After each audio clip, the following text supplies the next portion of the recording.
రేవంత్ అన్న, మీరు రాజకీయం చేస్తే నేను కూడా రాజకీయం చేయాల్సి వస్తుంది. ఆ రోజు ఇండియా కూటమిదే అధికారం.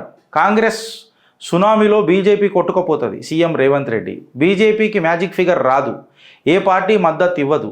సీఎంగా పీఎంగా పనిచేసినా మోదీకి రాజ్యాంగంపై అవగాహన లేదు. ఓఎస్సీ గెలుపునకు బీజేపీ కృషి చేస్తున్నది. కేసీఆర్ ఫ్రస్ట్రేషన్లో కేఏ పాల్గా మాట్లాడుతున్నాడు. ఆయనపై నాకు సానుభూతి ఉన్నది. 100 రోజుల్లో పాలనలో ఈ ఎన్నికలు రిఫరెండమే. కోడంగల్లో ఓటేసిన ముఖ్యమంత్రి ఓటేసిన తర్వాత ప్రెస్ మీట్ పెట్టుడు అనేది కరెక్టా? మోదీ గురించి కేసీఆర్ గురించి మాట్లాడు ఎలక్షన్ రూల్స్ ప్రకారం అది కరెక్టా? ఇప్పుడు మోదీ గారిని పెద్ద విమర్శించే గౌరవ ముఖ్యమంత్రి వర్యులను అడుగుతున్నా ఏందనంటే, అసలు మీకు రాజ్యాంగం తెలుసా? తెలిసే మూకమానిది రేవంత్ అన్న. ఈ మాట నేను ఎందుకు అడుగుతున్నానంటే, ఆయన 3 సార్ల ముఖ్యమంత్రి, ఇప్పుడు 3 సార్ల ప్రధానమంత్రి కూడా అవుతున్నాడు. ఆయన కాలు గోటికాడికి పనికిరాదు మీ జిందగీ. కాళ్ళు కడిగి నెత్తి మీద నీళ్లు పోసుకుంటే చేసిన పాపం కొంచెం కడుగుతుంది, ఏమంటారు, పుణ్యం, పాపం పైన పుణ్యం అవుతుంది వచ్చి మీది. అర్థమవుతుందా అని చెప్తున్నా రేవంత్ అన్న. మీరు రాజకీయాలు చేయండి, ఎలక్షన్ అయినాక మీరు ప్రెస్ మీట్ పెట్టడం ఏ రాజ్యాంగం అని అంటున్నా.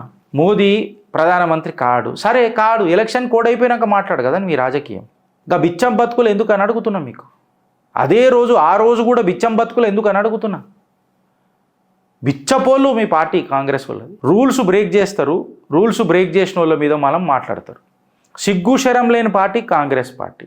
బిచ్చం బతుకుల పార్టీ, బాంఛన్ బతుకుల పార్టీ, భజన పరుల పార్టీ కాంగ్రెస్ పార్టీ. ఇక అందుకే మీ చరిత్ర ఏందని అడుగుతున్నా ఒకసారి. కాంగ్రెస్ హీన చరిత్ర. మళ్ళా పెద్ద పెద్ద మాటలు. నేను రాజకీయం మాట్లాడతలేను. ఎలక్షన్ కోడ్ నడుస్తున్నప్పుడు మీరు ప్రెస్ మీట్ పెట్టడం కరెక్టా అని అడుగుతున్నా. ఓ ముఖ్యమంత్రి స్థాయిలో ఉన్న మీకు తెలివి లేదా అని అడుగుతున్నా. మీ కాంగ్రెస్ పార్టీకి శరం లేదా అని అడుగుతున్నా. దానికి నేతృత్వం వహిస్తున్న టీపీసీసీ అధ్యక్షులే కదా మీరు. మీకు తెలియదా అని అడుగుతున్నా. ఇది కరెక్టా అని ప్రశ్నిస్తున్నా. తెలివితేటలు ఏమన్నా ఉంటే మీ 6 గ్యారెంటీల మీద మాట్లాడుండ్రి. ఏడుదాకా వచ్చింది మీ 6 గ్యారెంటీలు అని మాట్లాడుండ్రి. మీ హనీమూన్ పీరియడ్ అయిపోయింది boss. You may be the chief minister of the state. I am the voter. You are just temporary to the state my dear Revanth Reddy గారు. And I'm a permanent voter my dear sir. Your immunity is limited. My constitution is permanent as a voter. మాట్లాడదాం దా. మీ 6 గ్యారెంటీలు ఏడుదాకా వచ్చినాయి, అమలు చేస్తా అన్న కథలు ఏడుదాకా వచ్చినాయి. ఎలక్షన్ కూడా అయిపోయింది. రైతు భరోసా మొత్తం ఎప్పుడు వేస్తావు అందరికీ చెప్పు. మళ్ళీ జిహెచ్ఎంసీ ఎలక్షన్స్ వచ్చేదాకా ఆగుతావా?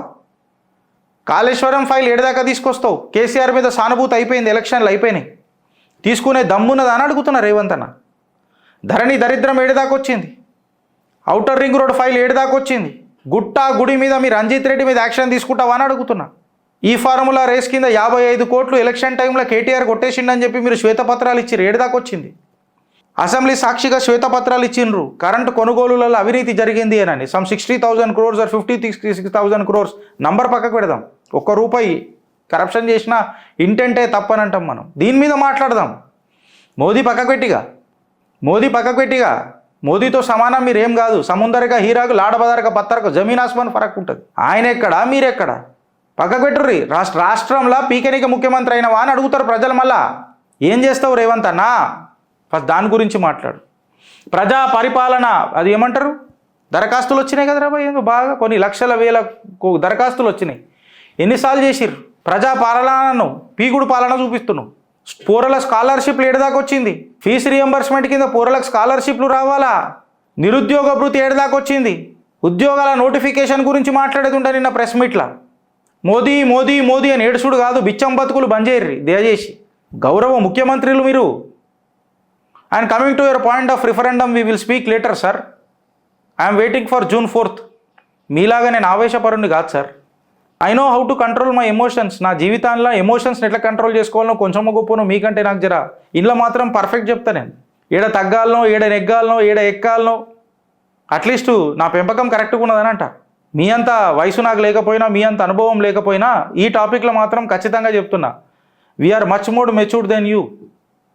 ఇష్టం వచ్చినట్టు మాట్లాడుతున్నారు సార్ మీరు. గడీలు బద్దలు కొట్టినప్పుడు వాహ్ రేవంత్ అన్నానన్నాం ఇదే చిత్రగుప్తుకేని.